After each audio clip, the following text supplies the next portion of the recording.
If you want to get a crowd together, say you're going to have it at the Course Outboard Museum, right? So we're glad you're here. We very much are. You know, NC Catch. I was there back at the beginning, proud to have been there, and it's like old home week for me to see those original board members, and thankful that these folks are carrying it forward because it's important work, because it is not local, it's not seafood. That's just the end of the conversation. So we're glad you're here. Enjoy yourself. We've got some food, and more food, and food to go with the food. So that's where we are. You can just, will you hold that, Nate? Thank you, Nate. I'm Barbara Garrity-Blake, and I'm president of NC Catch. We have a bunch of board members here. Wow! Go NC Catch!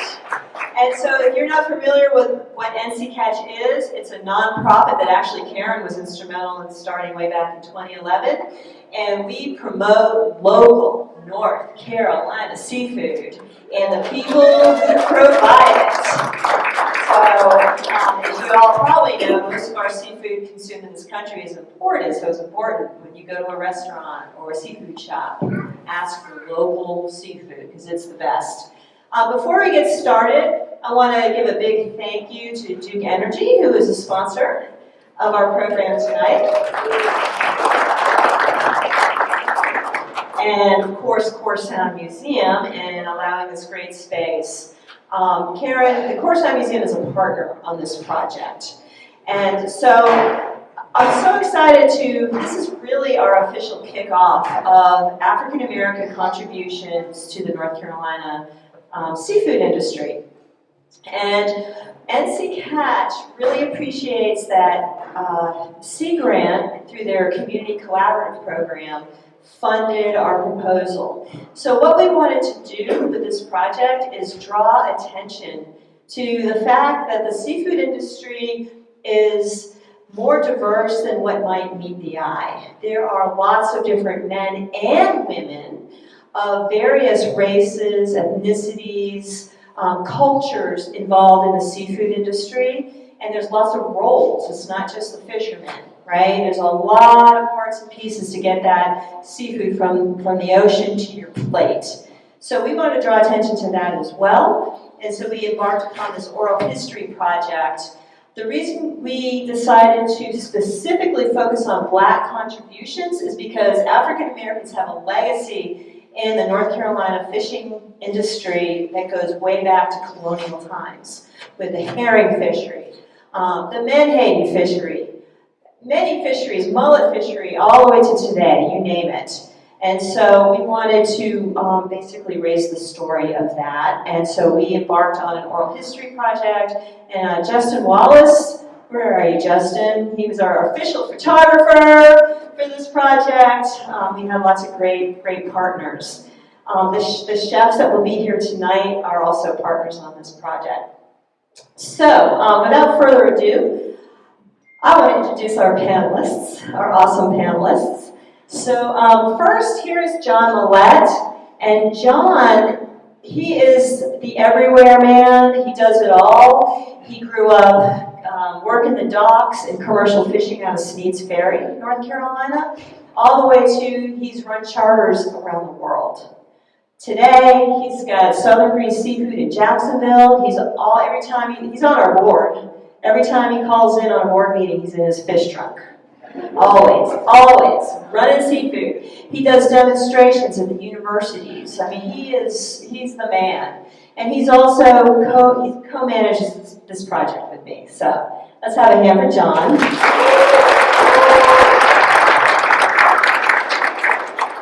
Then we have Tonnia Pollard here. Tonnia Pollard Wallace. No relation to Justin Wallace, right? Probably. Justin's related to everybody. So Tonnia owns and operates with her family the Fryday Nite Fish restaurant in Ayden, North Carolina. And she's come a long way. She's come a long way in getting that wonderful, wonderful place. And so it's a backyard style. If you ever get a chance to go, there's picnic tables, and it's just a warm, inviting place. She owns a whole block.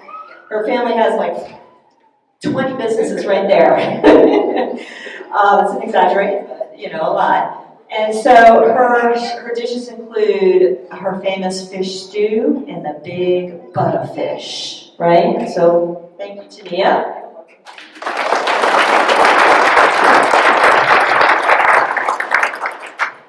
This is Quinetta, Mermaid Q Manley, and her husband Herman Manley, and they get the prize for coming the farthest. They came all the way from Hertford, North Carolina, which is up near Elizabeth City. So that's a beautiful part of the world, y'all. The cypress trees, they live right on the Perquimans River. And so Quinetta and Herman are commercial fishermen. They run Kraken Crab Seafood out of, actually in Norfolk, right? But they're living and harvesting in Hertford, and they sell wholesale and retail. So let's have a hand for our partners. And then Nate Ellison, who has the microphone. Nate is a commercial fisherman. He's from a long line of commercial fishermen from the Silver Dollar Road community in Merrimon, right here in Carteret County. So,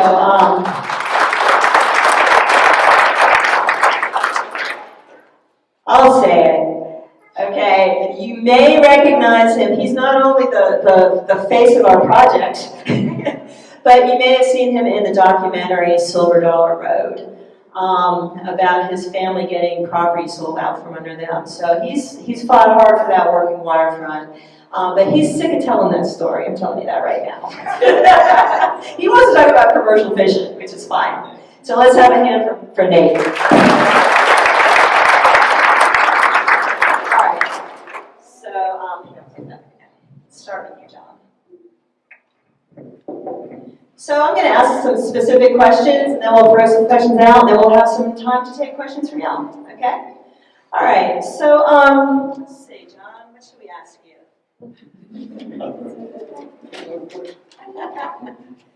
Why don't you just start off by telling us why you wanted to get involved in this project? Well, I wanted to get involved with the project when you approached me at it was a seafood festival a few years ago. Because growing up in Sneeds Ferry, you didn't see a lot of black fishermen. All my friends were fishermen, and I was pretty much the only one, only black guy on the boats. And then, as my friend said, I was the crazy one that decided to go offshore. So when I got into longline and tuna and swordfish and traveling, I was definitely the only one there. And we just started asking the question, well, why? Because the one thing I learned was traveling all through Central and South America, all through the Caribbean and all these places, the best fishermen I saw were African Americans. From the Caribbean, somewhere else like that. But when you get to America, in the U.S., you didn't see it. And I was like, well, why is that? And started thinking about, the little stereotypical jokes, oh, black girls can't swim. And, that's the stuff you hear. And we just started asking the questions, and I was like, these are questions I already had when you brought up the idea. I was like, all right, let's do it. And it's been a real eye-opener. Learned a lot. Thank you. Tonnia, so when Justin and when we got in touch with you, and we just kind of pounced on you one day, what was it about this project that made you say, yeah, I'm going to tell my story? Okay, so my name is Tonnia, and I'm from Ayden, North Carolina. I'm sure y'all know where Ayden, North Carolina is. Unfortunately, I'm very country, so y'all bear with me. But I was excited to be on be a part of this exhibit, simply because, number one, I've made history in my town. I'm the first African-American woman to own a restaurant ever in the town of Ayden, so I get to wear my flowers. And come April 3rd, I'll still be the only African-American woman to own a restaurant in the town of Ayden. There were other restaurants there, but tax records said I got it. But I was also excited because I have been working so hard, like ever since I was like 19. I bought my first acre of land in the 12th grade, so I knew that I wanted to do a seafood restaurant, but more like a old school backyard fish fry. I actually mimicked my mom. This is what she did growing up, and we grew up in Ayden. I was born in New Jersey, but I won't tell anybody. Y'all see in the country, so. But we grew up real poor. I mean, poor. But we ate fish like every Friday night. And my mother and stepdad would go down to Moorhead, catch fish, come home, clean it, and that's what we ate the following Friday. So it was kind of like staggered. But for the most part, we ate fish on Friday nights. And my mom did that as a way to say, this is how you get along with people. She would have a big fish fry. She'd have all the fish and all the beer and all the liquor and all the other stuff. A little, anyway. The same way y'all are laughing, this is what they did at her house. That was her way of bringing people together. So I knew when I became grown that I would actually do this. I would mimic what she did, which was an old school fish fry in the backyard. So I bought my land in the 12th grade. And I started working. I'm 50 years old, y'all, and I have been in business for 7 years, but it took me from literally 18 to now to get this restaurant open. But anyway, again, we're located in Ayden, and we have a couple of other businesses, but I'm gonna shut up. We'll talk about that later. But anyway, I knew that I wanted to own a seafood restaurant because I'm gonna have some fun like my mom, but we don't have the other stuff at the restaurant. We have the people, but not the other stuff. Thank you, Tonnia.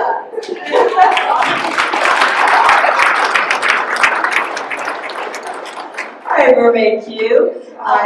How are you? I'm good. How are you? Good. How about, can you talk a little bit about what you value about, here you are a woman commercial fisherman, right? So, and look at you get out there in that boat. Just like how I look right now. No, for real. If you go on social media, I do it on purpose to show that women don't have to not be feminine when they're on a boat. And I get dirty, I crab, I fish, nails, exactly how you see me right now, my jewelry, everything. What do you love about it? She loses at least 2 bills. I said the boat took my nail today. What did you ask me? What do you value about it? What do you love about it? The people, the sense of community, and like the feel you get when you catch the seafood and then you go meet that customer or client, how excited they'd be like, oh, it's so fresh, it smells so good. I was called to the water. I feel like to be a fisherman, you're called to do it. God blesses you with it. Like just anyone couldn't do it because every day you wake up to be a fisherman, you don't know if you're gonna make it. It's not like when you have a regular job, a 9 to 5, you know you have a check every Friday. Ours depend on the weather. It depends on people. You know what I mean? So you have to be strong and brave to be a fisherman, so yeah. All right. Well, thank you, Mermaid Q. How about you, Herman? No. You're not getting off the hook that easy. I thought my wife had answered. Herman, your family had a retail seafood shop in Norfolk, right? 2 of them, yes, ma'am. Okay, so tell us what it was like for you to transition into commercial fishing. Well, like I said, we had 2 stores. I was about 12 when my dad opened up the first one. So I learned from the retail side of it. And I've cleaned a lot of fish in my life. And we spent a lot of money buying seafood. But the seafood we bought, a lot of times it wasn't fresh. So my dad and I decided to, it might be worth our interest to buy a license, get a couple of boats. We already owned the property on the Quinetta. And it's a big difference between fresh fish and fish you buy from the middleman. So, and you save a lot of money too. So I'm not gonna take that away from it. But I enjoy it. I enjoy it. And like my wife said, I can go out on the water and not catch nothing. all day, but I still enjoy myself while I'm out there. And like I said, we can catch we pull up a crab pot. I think she still gets excited every time I pull a crab pot up and it's full of crabs. She got a little dance that she just. It never. I'm like, the last one saying the same thing, but she gets excited about everything that gets pulled into that boat. How many pots do you have? About 400 right now. That's a lot of dancing. That's a lot of dancing. Thank you, Herman. All right, Nate, so you grew up on Adams Creek, right? Yes, ma'am. Yeah, so tell us about what was it like, what is it like shrimping in Adams Creek, and who has helped you along the way? Because you're a young commercial fisherman. How old are you? 24. You gotta tell us about it. Basically, my uncles, my dad, we all grew up doing the same thing, and I learned a lot of it from them, just picking up on what they were doing, and I got very interested at a young age. So by the time I was 18, I was shrimping full time, after I graduated high school. And over the years, I've got deeper into it and realized I had to do more to make more. And it's just been, kind of up and down struggle between breakdowns and stuff like that. So I picked up on other things, like fiberglass work and woodworking on boats to get by when I can't shrimp. But basically, to what you asked, I just picked up on everything my dad was doing, and I wanted to do more because he was good, but I always wanted to be better. So I started like a competition in my head to be better than my dad. And that's still my goal today. That is awesome. And you had mentioned to me that your horizons got broadened. You moved out of Adams Creek. Who helped you navigate new waters? I worked with a lot of the guys from actually right down here, down East Harper's Island, Sea Level, Atlantic, some of the guys from Slaughter Path, and I worked with them, because with my dad and my uncles, we only stayed in Adams Creek. So we would just do the same thing, like it's one course, you find the hangs, where not to go. You kind of, like, you have a map in your head of what that place is. So I work with other guys to expand and learn new places. That's great. All right. Wonderful. All right. So would any of you like to speak to your experience specifically in this industry as a person of color? I'm just going to hand this right to, go ahead. Oh, yeah, go ahead. Okay. This is good because people need to know. I just want to tell you that racism isn't just on land, it's on water. And I don't understand it, but it is. And when me and my husband decided to become commercial fishermen, I figured that we were going to get hazed because it's just that industry, and I was okay with that, and I didn't want a handout. But they sunk our boat. They cut our pots. They told, because we had buyer's license, they told the other crabbers and fishermen, don't sell us anything. So we would have to meet me over here so I can give you this, or meet me over here and I can tell you this. And I'll never forget when my husband walked in the door and the look on his face was like, he was like, they sunk our boat. And if you are familiar with the fishing industry, then you know that takes you out a year. And yes, we did have insurance because we were smart, but we were shook. Because we were like, dang, they'll sink our boat. They'll tell people to not work with us. So in that moment, we could have been like, whatever, we're not going to do it. But he went and worked at FedEx while we still ran our business. And I went to Chick-fil-A while still running our business because we wanted to be the mentors that we didn't have. And we wanted to make a difference in the industry. Because why do we have to have a separate event for us? I want to be with all the fishermen and all the crabbers. I don't want you guys to have to come on a Sunday to see me. Because at the top, it's only about green. You don't see black and white. So, I'm just thinking about it. Like, I just don't want to, you just think about Like, you just think about it.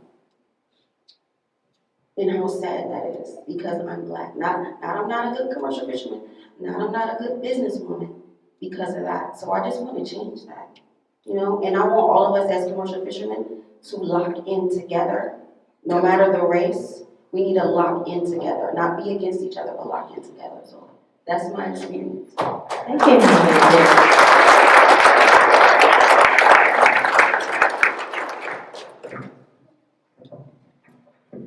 Well, kind of on her point, and when we did this before, we kind of discussed the same thing. I think we kind of go on same issue, but on a different spectrum. And I know some of the commercial guys here can relate to what I'm about to do with this. As far as racism, yeah, it's there. It is what it is. It's going to be whether I fish, whether I'm in business. No matter what I'm in, it's going to be there. The difference is if I'm going to make an excuse and let it hold me back or go do it. Me, it motivates me. This is what makes me good at what I do, because I'd rather just, me doing good and being successful, that's going to piss them off the most. So that's exactly what I do. And that's my whole point. That's what I do. And, you know, I've told stories, and we told stories here, they suck your boat. I've had people do my stuff. I wish I could say that. I wish I could say I did it in a way that they did it, but I don't. I mean, my petty level's pretty high, so there's a fine line between respect and fear. And if you're not gonna respect me as a man, I'll make you fear me. But the thing is, that's how I ended up getting that respect. Those same guys that tried that to me when I was a young kid, we're actually friends now, because they knew they couldn't pull that on me, you know. And I would like to say, yeah, we just cordially got through it. No, we fought. There was fist fights. It was fish outings. I mean, it was some bad times, but that's just how it was. And I was talking to some people earlier today, that wasn't just a black and white thing. That was the new guy that was coming fishing. I mean, people try that stuff too. It's just a matter of you gonna deal with it or, you know, knuckle up, you know, as they say, you know what I mean? But you have to do what you gotta do, but at the end of the day, it's gonna be there regardless. And like she said, I would much rather people just see me as a fisherman, not a black fisherman, you know? But the reality of the fact is that's just not true. I mean, we can all sit here and say we don't see color, we do. It is what it is. But just don't hold anything against me because of my color. So that's the only thing I have to do.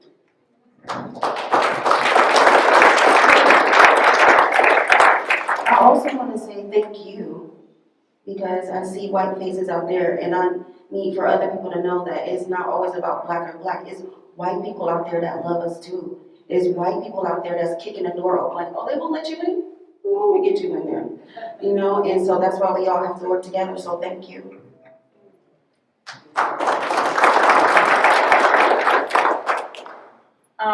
I want to say, just before I opened my restaurant, I spoke with my business partner. Well, I worried him to death. But one of my biggest fears, were not having white people come to my restaurant. And we all, black folk, know we're gonna eat fish, but the biggest fear again was not being able to cater to the white people or Caucasian people. And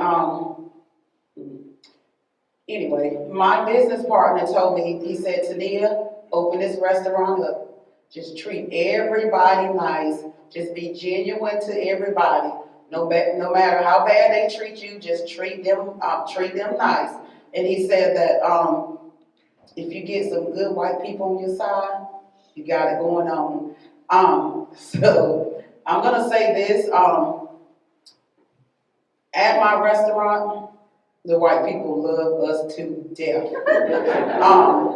2 months after we opened our business, it was the white people that helped me purchase the land. When Barbara said something about me owning the whole block, it was the white people. Unfortunately, the black people were intimidated by me, but if you would come to that restaurant, you just see nothing but white people. So it's that thing where we say, I'm a fly in milk. I was literally a fly in milk. It was nothing but white people at my restaurant. As I speak today, it's a whole lot of white people at my restaurant. And they really, they don't see me as a black woman, even though I've heard them say, well, you know that black lady over there at Ayden. So if you ever go to my Facebook page, Fryday Nite Fish, the original black yard, you'll see me post, yeah, I'm that black lady over there at Ayden, because that's what the white people call me. But if you like it, I'll love it even more. But I will say this, it's hard, it's very hard, especially being a lady of color. I've encountered a whole bunch of horrible stuff. It's pretty bad, but for the most part, like you said, if you get a few of them in your pocket, you got something. And my family, as I speak today, let's see, have 5 businesses, and it was because of most of the white people. So I must have had somebody good in my pocket, but. Thank you. Let's get it over to Nate. Nate, can you know, we all know that there's so much important seafood. Can you tell me why local seafood matters to you? For the simple fact that if it's imported, you don't even know what you're eating or where it came from. You don't know what's in the ponds or farms or whatever they have across the sea to raise imported seafood. You don't know what they're injecting into it, to make it grow faster or multiply to where they can sell more to make more. So I think local is just better for, health and the economy, because if you keep buying local, it helps all the local fishermen put more in their pockets and feed their family. Thank you. Anyone else want to speak to that? Why local? It's delicious. Right. It's the best seafood I've had. Like I said, I'm from Norfolk, Chesapeake Bay, Atlantic Ocean, but the food I catch in the sound and the river is way more tastier than the seafood I grew up on. So I love it.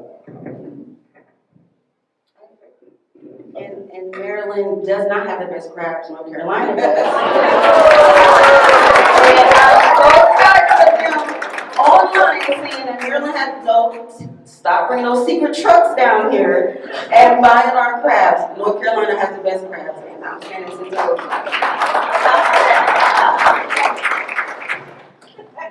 Well, obviously, it's a no-brainer to support local seafood. A lot of people don't understand the quality of food that we have right here in North Carolina. Doing what I do with dealing with offshore fish, I ship tuna to Japan, Ecuador, Peru, Spain, places like that, and it all comes from here. Now, it's offshore, so technically it's in North Carolina, but it's better than the imported CO2 treated crap that you're gonna get somewhere else. And the best thing is just educate people, but you're also supporting more than just the fishermen. Because any of y'all got boats, you're supporting the diesel mechanics, the parts, everything. That's all the marinas, the fuel, the hotels, the tackle shops. It all cycles. It's not just the fishermen, it's the restaurants. It's literally every commerce in your town. By supporting that commercial fisherman and buying local seafood, that community is all staying right there. So even if it's not just the fish, it goes a whole cycle of everything. And that's not just, just one specific type of seafood. It's just, as an industry as a whole, just support local, keep all the money here, take care of y'all. And how do we balance, seafood is an important part of the local food supply chain, right? Quinetta talks very elegantly about the problem of food desert communities. You want to talk a little bit about that? So you want to make this protein available to people who don't otherwise have it, and yet seafood's also getting more and more expensive. So how do you wrestle with that, Quinetta? I did a thing where I was going into the grocery stores looking at the seafood, and I was like, this is terrible. But then I was starting to look at the areas, and I started to realize they didn't have no farmers market, no grocery stores. They had Dollar Generals and corner corner stores. I'm like, so no, this can't work. And when I got more into food deserts, I realized it's not about just being rural, it's people in the city that are in food deserts. So me and my husband built out some trailers, and we started bringing fresh seafood to these areas. So on our bus, Big Blue, you can get both. You can come and get cooked food, but we have a lot of customers that come and get fresh fish, crabs, oysters, shrimp, whatever they want. We do that on purpose. Because think about when you drive in North Carolina, you don't pass hardly no stores or anything. It's like people almost forget about it and they focus on the city. So my focus is food deserts. Like, you know what I mean? And I want to employ somebody in the city to do it. Like, here's a trailer, here's the seafood, you make the money, keep the money in the city, but we also are keeping the fresh food in the city. And to keep the price down, we're not the middleman, so the price is good because we're catching it. Because when you go in the stores, it's always like $3 or $4 higher than what we sell it for. And so I make it my business to go in restaurants as well. And like, what do you have on your menu? I can give you fresh catfish. I can give you rockfish. That's my favorite. Thank you. Rockfish. Otherwise known as striped bass, right? Also known as rockfish is striped bass. Yep. So, okay, how about Nate? Nate, as a young commercial fisherman, what's your hope for the future? I hope it doesn't die out, because with me being young, I notice I am the youngest in this area anyway. All the other people, they're 40s, 50s years old, So I'm hoping like all the older net makers and boat builders, I hope that they pass it down, to their kids and grandkids, because if not, once they're gone, there's going to be no one to build boats, and there's going to be no one to build the nets to catch, shrimp or fish or whatever. And then if there's not many people my age that pick it up, there's not going to be any fishermen. Thank you. Well, before you give up that microphone, let's just quickly, everybody tell us what your favorite seafood is and how you like it cooked, and then we'll open it up to the audience. Shrimp, any way you can make it. I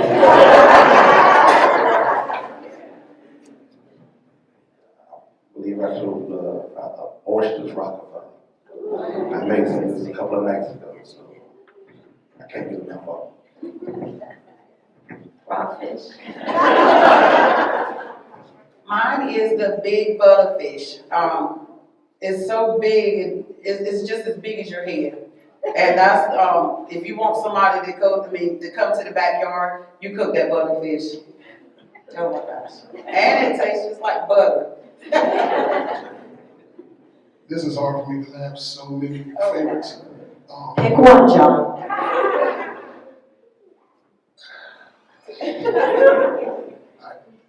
Hard fried Virginia mullet, cheese grits, scrambled eggs, breakfast, lunch, dinner, all that. All right. That sounds yummy. Not that anybody cares, but charcoal mullet for me. All right. All right, any questions out there? Sure. Ricky Moore, y'all. Right? James Beer winning chef. This question for Nick. And I listened to his story and how he got into the business based on his family. So in my mind, thinking about the future, how does a young person get inspired to become a fisher person without having that cultural lineage? What would you do to bring somebody in who knows nothing about it to continue it forward? That's a hard question to answer. Okay. I really don't know how to answer it, because it's something, I feel like if you grow up in it, it's something that you grow a passion for. And I think the only other way I could see getting someone into the industry, they would have to have, at least a passion to be on the water, or, some sort of like desire to fish, even if it's not commercially, I feel like they would have to have some passion to be on a boat for more than pleasure. because there's not really that much pleasure, you know, I mean, there's really not much pleasure in commercial fishing, you know, it's something that you personally have to enjoy to be able to want to do it, because like they said earlier, you're not guaranteed to make anything, you're not guaranteed to catch anything, you don't know if your bills are going to get paid that week, you might go into red, so it's something somebody will have to have a passion for being on the water, and they can't be scared to take risks. You answered that question beautifully. Can I add to the answer? Yes. Most of the commercial fishermen I know, they drive around in old beat up trucks and don't look like they make money. I pull up a big shiny white chromed out truck. My wife look like she look. I believe if they knew the type of money you could make doing what we do, and not just, oh man, that's the old stinky fish man. If they knew the type of money they could make, it'd be a lot more interesting. Yes. Thank you for that. Thank you. Other questions? If you don't mind, I'll throw one, Oh, gosh. I'll throw one last Keep thing going. with that too. Keep going. You know, growing up, nobody in my family was in it. And I like to use the term, I was a dock rat. I was that kid that you couldn't keep me away from the fish house. You know, I was down there helping pack fish, pack shrimp, do whatever I could. And eventually somebody's gonna get drunk and I show up. And then I got their job, and that's how you get on the boat. That's how it worked. That's how you got on top. That's how you got on the charter boats. That's how you got on the shrimp boats. You got good. It's just there's not a lot of that drive, and as I hate to say it, there's a lot of people just don't want to work. But something that I bring up that a lot of people don't think about is I'm a 10th grade dropout. I never graduated school. I was making enough money as a sophomore in high school. My mother told me to drop out because she retired from the employment office in Jacksonville. She said, look, all these people go to college for 4 years, they be paying off student loans at the 60. You already make more money than your teachers. This is what you're gonna do for a living, just do it. And what I tell people is, where else can you not have a college degree, not have a high school diploma, and can make a good living? And let's just be real about it. People make mistakes in life. What else can you be a convicted felon? And still go find a meaningful job that's not fast food or something demeaning, where you can actually put hard work and put drive into something that can make a living. I've got guys that work for me that's had checkered lifestyle. You know, so How about this is that? one of the things like look at it that way. That's a lot of I do this to no time.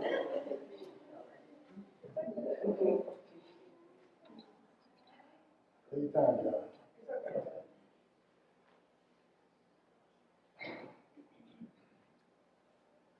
I tell this story because I don't have a family. I ain't married, ain't got kids. Most of my family's passed away, it's just me. I've hired guys that work for me.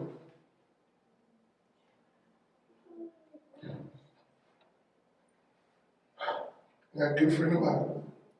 He was a bad addict. Didn't think he was gonna live. Cleaned himself up, started working on boats for me. Now he's married, got a wife, got kids. Now he's buying his own boats. Now he's got a crew. And it's stuff like that where I see people sit there and talk about, well, I don't know what I'm gonna do tomorrow. I don't know. Get off your ass and go work, man. Like, you can do it. Nobody's gonna do nothing for you.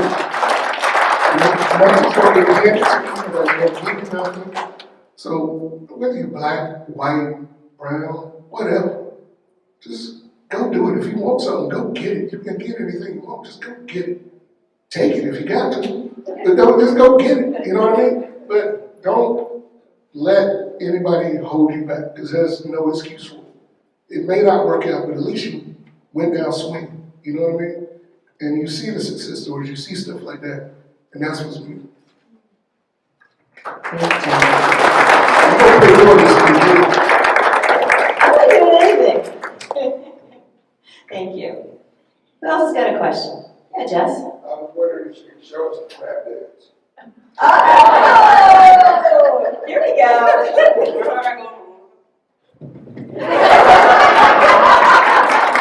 I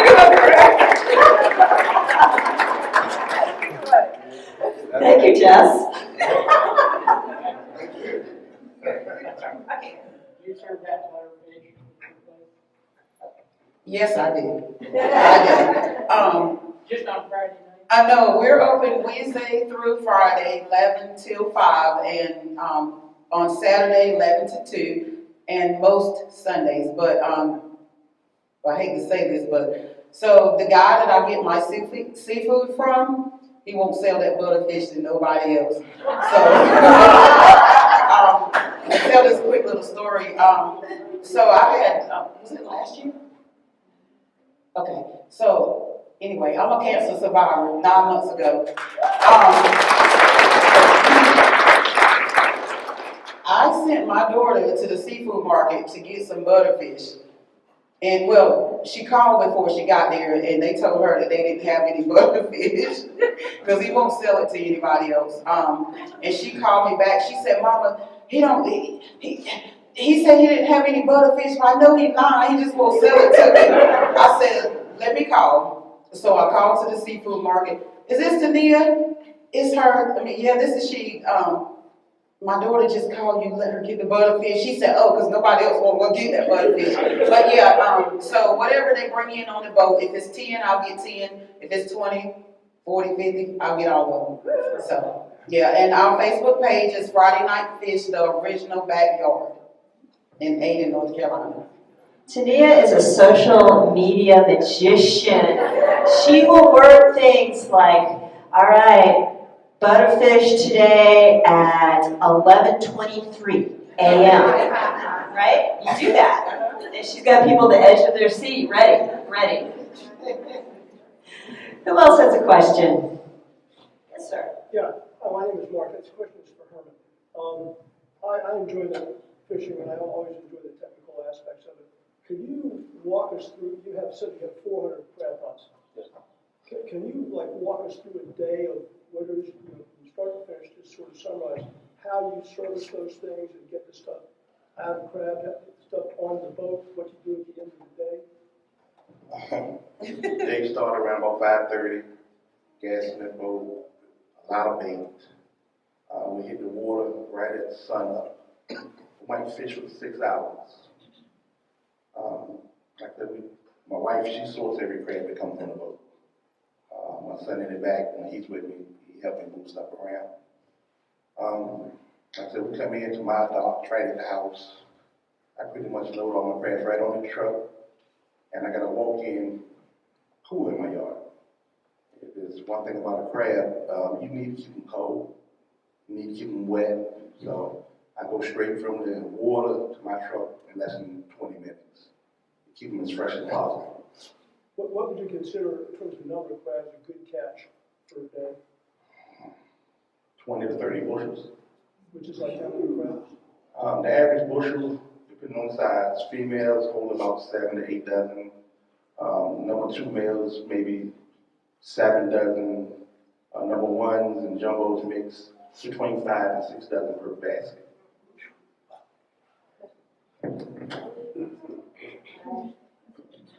All right, maybe time for one more question? How about you? I know you have a question.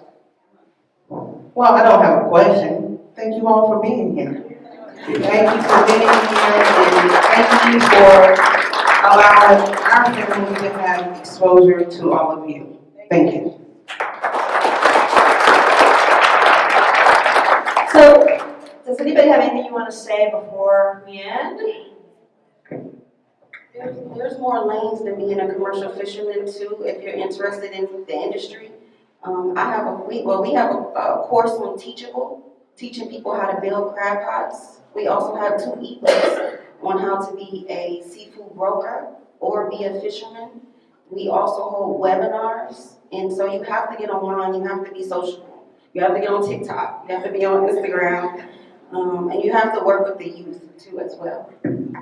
Thank you, Herman. Thank you. Let's have a big hand for everybody.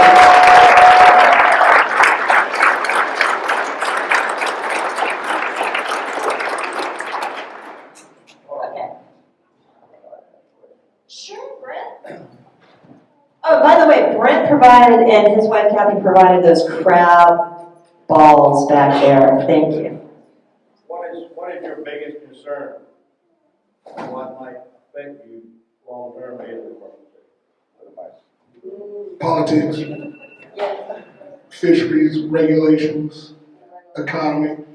It's the fish are there. It's the people that's going to allow us to go catch it, make a living. That's my biggest concern. Because just like Nate was saying, as the fishermen go away, a lot of the people that actually have a passion for it go away, and the people that have a passion for it are the ones that you need to vote. Those are the ones you need to speak up for you. Those are the ones you need to keep stuff as policies come by and to fight for you, because you can't fight for yourself. And out of sight, out of mind. The more people you get people where I don't care if it's imported or not, or I don't care about this, they're going to allow, people do what you allow. And it can be taken away from us very easily if you allow them to do it. And that's what scares me the most about the fishing industry, and as my life as a commercial fisherman and as a seafood dealer. Thanks, John. The regulations, I can tell you now that me and my wife probably lost about $50,000 a year. Because, like I said, they took rock fishing from us. This time of year, we normally fishing for shad, but they won't allow us to put a shad net in the water because we might catch a rockfish. So you look at 5 years ago, no rockfish. 2 years ago, they made it hard. Now it's no flounder. Now no shad. So that's all the money that we were used to making. It's pretty much going there because of the regulations. And our only saving grace is our pivots. My food truck made good money. We still catch crabs, white perch, thousands of pounds of catfish. And like I said, we deliver. I was driving around all day yesterday delivering oysters and catfish to people. But that rockfish, shad, the flounder, I think they cut spots off a certain time of the year now. Jumping bullets, they pretty much took that away from us. That's a lot of money out of commercial fishermen's pocket. And I've known guys that went under because they don't grab, all they did was fish. So without those fish this time of year, I got so many nets in my yard right now. Boats, the boat that I'm rehabbing, but they might say, I can't use it no more, man, just come get it. So the regulations will kill us if you don't know how to pivot and make it work for you. Let's give Nate the last word.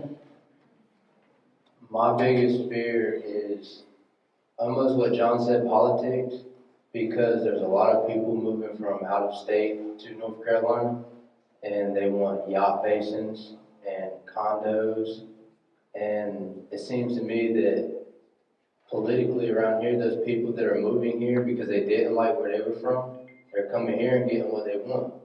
So it's pushing commercial fishing, almost extinct. If you look at Moorhead, they used to be all commercial. Beaufort waterfront is now nothing but fancy restaurants, and that used to be where the Menhaden fishing was held at. So I just think politics is pushing, for the people that move here that they didn't like where they were from, and now they're trying to come here and turn it into where they come from. So I think that is a fear for me. Why give people that just moved here what they want when, North Carolina as a whole was built on commercial fishing, and now you're going to take that away for recreational and, more to make it a retirement and pleasure place. Well, and hope persists. Tell us about your new boat that you're planning. Much to say about it yet. Okay, all right. He's got a new boat in the works, so. And we really admire all of y'all's perseverance, your perseverance in this industry. I admire every commercial fisherman who is sticking with it and doing it despite all the challenges. So, all right, let's have a big hand for our panelists.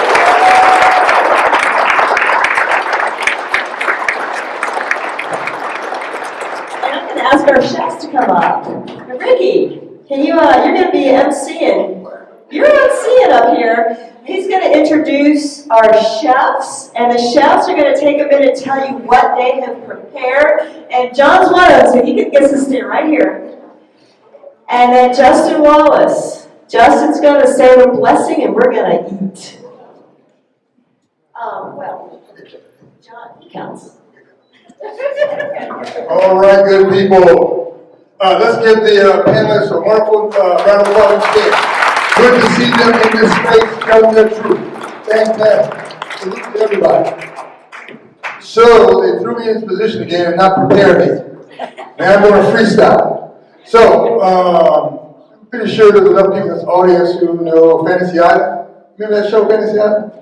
So, you know, that opening, I'm Mr. Rourke, your host. Well, I'm Mr. Ricky, your host. Welcome to Hawker's Island. I just love doing that. I'm going to introduce the chefs. First off, since Captain John is already on deck here, I want to introduce Captain John. You already know him. He'll be cooking tonight.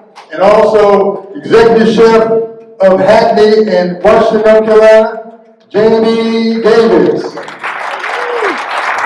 Both of these two individuals I admire greatly, so it's always good to be thrown here to introduce them. And I don't know what else to say, boy. Which one to say next? Well, we want to hear what they cooked. Okay, I don't know. I'm going to ask them. Okay, so John, what did you cook for us today? I made it. I always do these kind of fly by the pants. I don't do the real high end stuff. So I always do country cooking. Like I generally, even when I cook on stage at the state fair and promoting seafood, I always like to cook like I'm cooking for my crew on the boat. So what I did today was instead of doing a Creole style jambalaya, I basically did a twist on that. Since we're down east, I did a down east stew.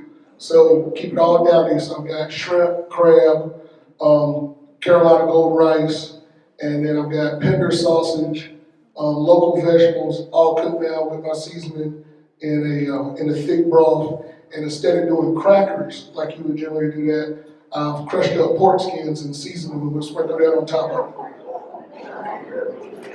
Delicious. And way to get along with that, John, Captain John. What do you call that, Captain John? What do you call that dish? Down east stew. Down east stew. That's what he said. Captain John, down east stew. Chef Jamie, what are you gonna make, good sir? All right, so mine is not super fancy like Captain John's.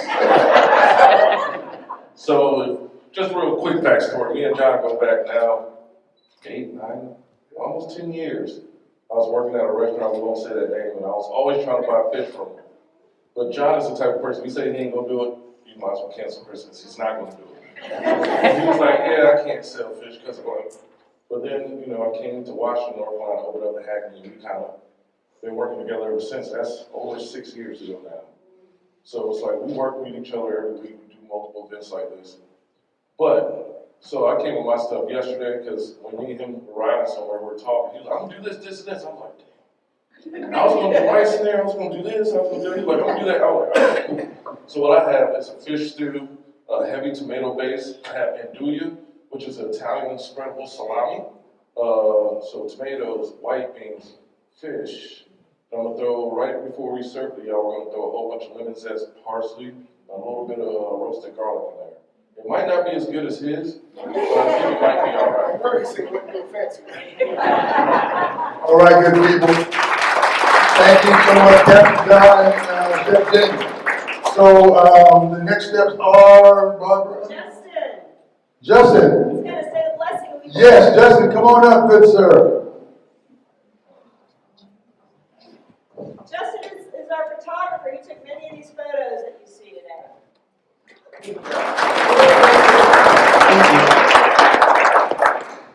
So that was a lot, so I'm not going to be long. So. But Father, we just thank you for this food we're about to receive for our health and the nourishment in our body. And Lord God, we thank you for the wisdom that is in the room. We thank you for the camaraderie. And so, Lord, bless it as we make this peace offering of food. In Jesus' name we do pray. Amen. Amen.